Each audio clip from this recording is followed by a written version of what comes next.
예레미야 애가 5장 함께 읽겠습니다. 여호와여, 우리가 당한 것을 기억하시고 우리가 받은 치욕을 살펴보옵소서. 우리의 기업이 외인들에게, 우리의 집들도 이방인들에게 돌아갔나이다. 우리는 아버지 없는 고아들이오며 우리의 어머니는 과부들 같으니 우리가 은을 주고 물을 마시며 값을 주고 나무들을 가져오며 우리를 뒤쫓는 자들이 우리의 목을 눌러 싸우니 우리가 기진하여 쉴 수 없나이다. 우리가 애굽 사람과 아수르 사람과 악수하고 양식을 얻어 배불리고자 하였나이다.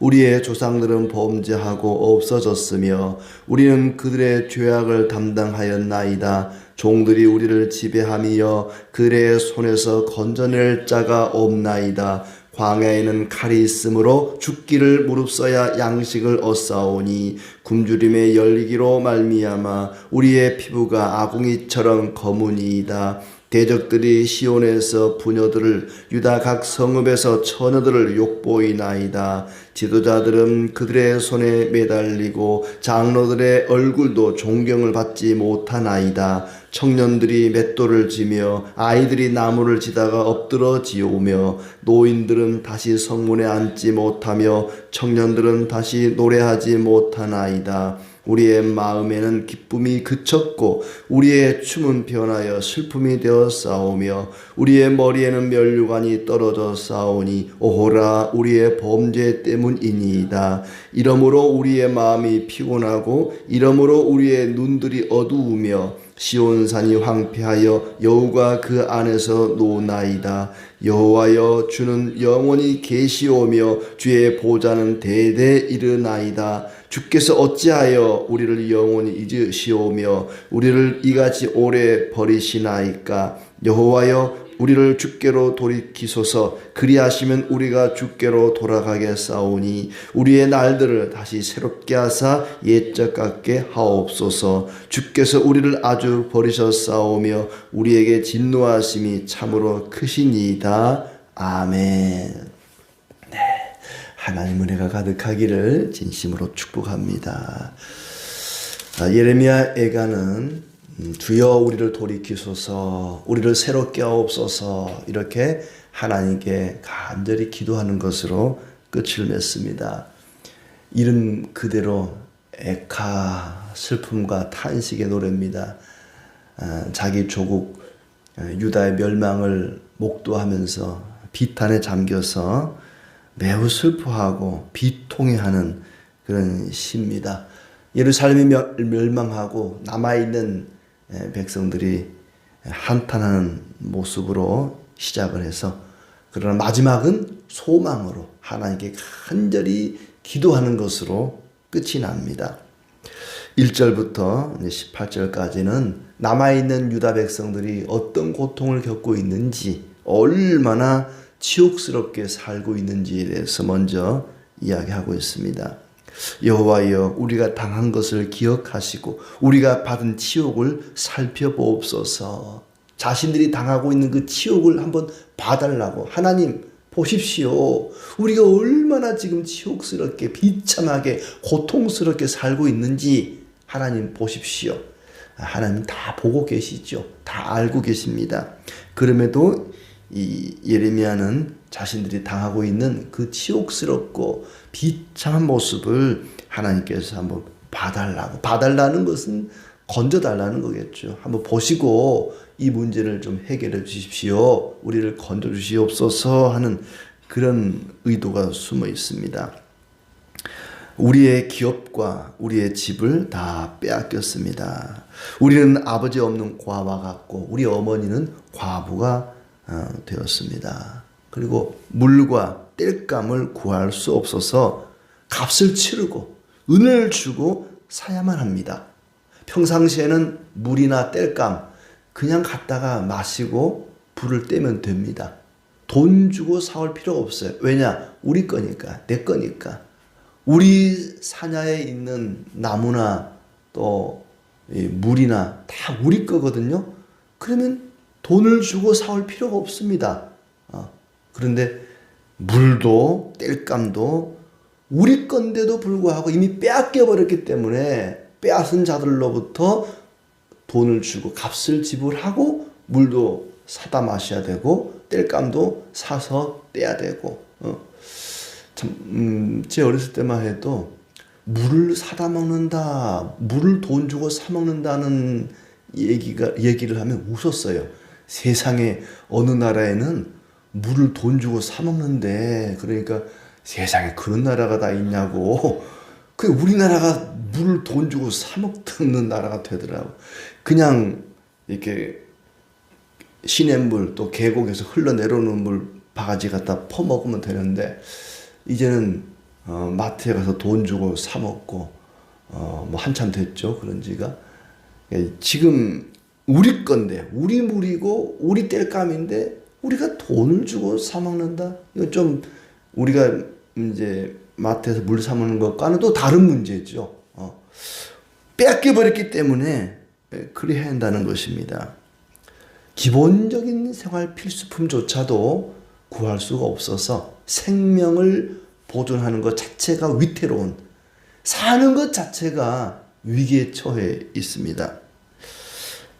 뒤쫓는 자들이 목을 눌러서 기진하여 쉴 수가 없습니다. 먹을 것을 얻기 위해서는 애굽과 그리고 아수르와도 악수하는, 손을 잡을 수밖에 없는, 별로 친하지 않은 나라지만 당장 유다 땅에서는 먹을 걸 구할 수가 없으니까 애굽이나 아수르나 주변 나라와 어쩔 수 없이 손을 잡고 먹을 것을 구할 수밖에 없는, 비싼 값의 생필품을 원조받아야 되는 그런 아주 비참한 상황이 되어버렸습니다. 조상들의 죄를 지었으나 그들은 각오 없고 우리가 그들의 죄악을 담당하였다.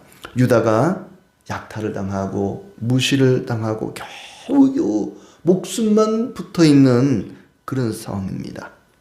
또 8절에 보시면 종들이 우리를 지배한다. 무슨 큰 힘 있는 그런 사람들의 종이 된 것이 아니라 종들의 종이 되었다. 종들이 우리를 지배하며 그들의 손에서 건져낼 자가 없나이다. 종의 지배를 받는다? 정말 치욕스러운 일이죠. 종들의 지배를 받는다. 정말 불쌍하고 고통스럽고 치욕스러운 상황에 놓여 있습니다. 죽기를 무릅쓰고 먹을 것을 얻는다. 모든 백성들이, 유다의 모든 사람들이 처참하고 참혹한 상황에 놓여 있습니다. 굶기를 밥 먹듯 하다가 살갗이 아궁이처럼 까맣게 타버렸다. 하나님이 없는 것 같은, 하나님께로부터 버림받은 것 같은 그런 상황입니다. 굶주림의 열기로 말미암아 우리의 피부가 아궁이처럼 검으니이다. 또 시온에서 부녀들을, 유다에서 처녀들을 욕보였다. 짓밟았다는 것이죠.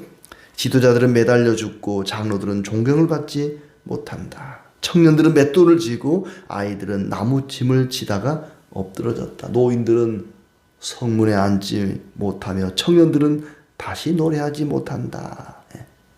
여기 14절까지의 이 말씀은 지금 유다 백성들이 짓밟히고 괴로움을 당하고 조롱과 무시와 치욕을 당하는 그런 상황입니다. 예루살렘 안에서 벌어지고 있는 아주 치욕스럽고 고통스러운 모습을 이렇게 낱낱이 하나님께 아뢰고 있습니다. 하나님 보십시오.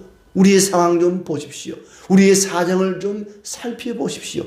우리가 지금 이런 상황이 있습니다. 남녀노소 불문하고 온 예루살렘 거민들이 지금 고통 속에, 굶주림 속에 생존 자체가 위협받고 있는, 이건 아무것도 아니죠. 어미가 자식을 삶아먹는 그런 비참하고 끔찍한 일들이 예루살렘 안에서 벌어지고 있습니다. 그것이 전부가 아닙니다. 그들의 외적인, 겉으로 드러나는 그런 고통뿐만 아니라 심적인 마음의 고통도 장난이 아닙니다. 15절부터 우리의 마음에는 기쁨이 그쳤고 우리의 춤은 변하여 슬픔이 되었습니다. 마음의 즐거움이 그쳤다. 당연하죠. 몸이 아프면 마음도 괴로울 수밖에 없습니다. 먹을 게 없고 굶고 여러 가지로 막 짓밟히고 빼앗기고 경제적으로 궁핍함을 당하면 마음도 힘들 수밖에 없겠죠. 마음에 즐거움이 없다. 즐거움이 변하여 슬픔이 되었다. 머리에서 면류관이 떨어졌으니 우리의 범죄 때문이다. 우리의 범죄 때문이다. 이 모든 이 비참함의 원인은 우리의 죄 때문입니다. 인류가 당하는 모든 고통과 고난의 원인은 죄 때문입니다. 죄로 말미암아 이 세상에 죽음이 왔고 죽음을 비롯해서 온갖 고난과 괴로움이 왔습니다. 예루살렘의 사정도 다르지 않습니다.